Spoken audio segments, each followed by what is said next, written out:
السلام علیکم ورحمۃ اللہ جی، جنت ابھی موجود ہے، اس کی نعمتوں کا ذکر ہے، تو ان سے مراد ہے کسی آنکھ نے دیکھی نہیں، مراد حقیقت اندر جا کر، تو یہ واقعی جنت ہے۔ اب جو کچھ ہے ایمان ہے نا، اب جو کچھ ہے وہ آپ کا ایمان ہے کہ اللہ تعالیٰ نے یہ فرما دیا، خود آپ نے ذاتی تجربہ نہیں کیا، جس کو عین الیقین کہتے ہیں، آنکھ سے دیکھنا۔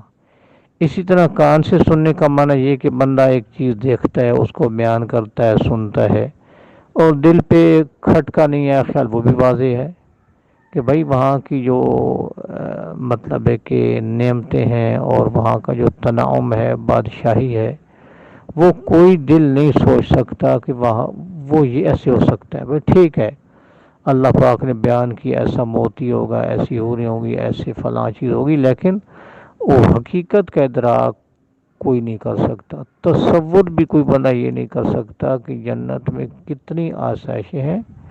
تو یہاں تک ہے نا جی، اللہ پر ایمان، تو یہ باتیں ہمیں یقین ہے کیسے ہیں، لیکن جو دیکھ کر ہے نا جی، آپ کو پتہ اے سی کے فوائد کسی کو سمجھائیں، اس نے اے سی دیکھا ہوا نہ ہو تو وہ کیا سمجھے گا؟ ہلکا پھلکا ہی مطلب ہے کہ جنت بھی، جنت چلو اس کا اچھا خاصا تصور آ جاتا ہے نا۔ تو اب کسی کو سمجھائیں جس بندے نے اے سی نہ دیکھا ہو، یہ اس طرح ٹھنڈک ہوتی ہے۔ اب وہ بندہ جب گرمی سے اے سی میں آئے اور پورے وجود میں نہ ٹھنڈ لگے تو پھر مزہ آئے گا نا۔ وہ کہے گا یار میرا تو تصور ہی نہیں تھا کہ یہ اتنی بڑی نعمت ہے، میں نے کبھی سوچا نہیں تھا۔ تو جو حقیقت میں جنت کی نعمتوں کا دیدار ہے اور دیکھنی ہے، وہ تو نہیں نہ ہوا، وہ تو نہیں ہوا۔